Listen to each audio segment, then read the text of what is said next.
Hello foodies, ఎలా ఉన్నారు అందరూ? I'm Kavitha, I'm also foodie. ఇవాళ టేస్టీగా కరకరలాడేలా పల్లి పకోడీ ప్రిపేర్ చేస్తున్నానండి.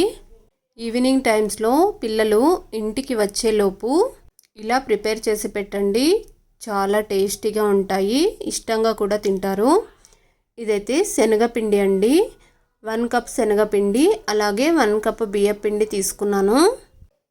వీటిని ఒకసారి బాగా కలుపుకుంటున్నాను. ఇలా కలిపేసుకున్న తర్వాత ఇందులోకి దీనిని ముందుగా మనం ఒక గిన్నెలోకి తీసుకుందామండి. ఇలా ఒక గిన్నెలోకి తీసుకొని దీనికి సరిపడా ఉప్పు, కారం, అలాగే గరం మసాలా, పసుపు వేసుకున్నాను. ఇప్పుడు ఆ పిండిని మొత్తం బాగా కలుపుకొని అలాగే ఇందులోకి అదే కప్పుతో 2 కప్పులు పల్లీలు తీసుకున్నానండి. ఒకసారి బాగా కలుపుకుంటున్నాను. ఇలా కలుపుకున్న తర్వాత కొంచెం వాటర్ అయితే ఈ పిండిలోకి వేసుకుంటూ అంటే చల్లుకుంటూ పిండిని కలుపుకోవాలన్నమాట. లూజ్గా అయిపోకూడదండి పిండి, గట్టిగా పకోడీలాగా. పకోడీ పిండి మనం ఎలా కలుపుకుంటామో అలానే కలుపుకోవాలి. ఇలా కొంచెంగా వాటర్ వేసుకోవాలి. ఇలా వేసుకున్న తర్వాత మంచిగా కలుపుకొని పిండి మొత్తం ఈ కన్సిస్టెన్సీ వచ్చే వరకు కలుపుకొని ఇప్పుడు ఇందులోకి అరచెక్క లేదా 1 చెక్క నిమ్మకాయ, మనం పిండి అయితే ఎంత తీసుకున్నామో క్వాంటిటీ బట్టి అరచెక్క లేదా 1 నిమ్మపండు అయినా పిండుకోవచ్చండి. ఇలా పిండేసుకొని ఇంకొకసారి బాగా కలుపుకోవాలి, లేదా ముందే అయినా పిండుకోవచ్చు. నేనైతే లాస్ట్లో పిండుకున్నాను, మర్చిపోయాను. ఇలా కలుపుకున్న తర్వాత స్టవ్ మీద కడాయి పెట్టుకొని ఆయిల్ వేసి బాగా మరగనివ్వాలండి.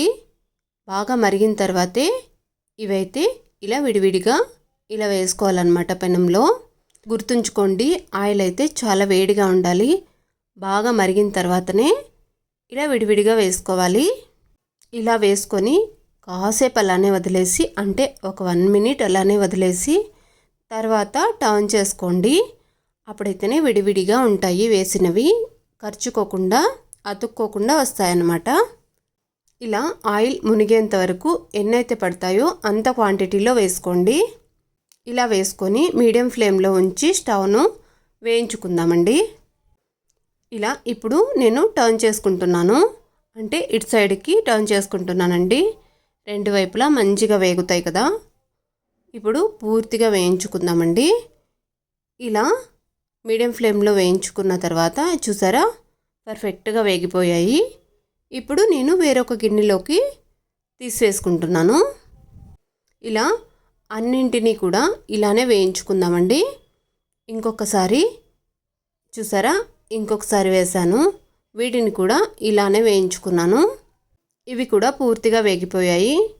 చల్లారినాక తినాలండి. ఇవైతే వేడివేడిగా తింటే పల్లీలు కరకరలాడుతూ రావండి, మెత్తగా ఉంటాయి, టేస్ట్ కూడా అంత బాగోవు.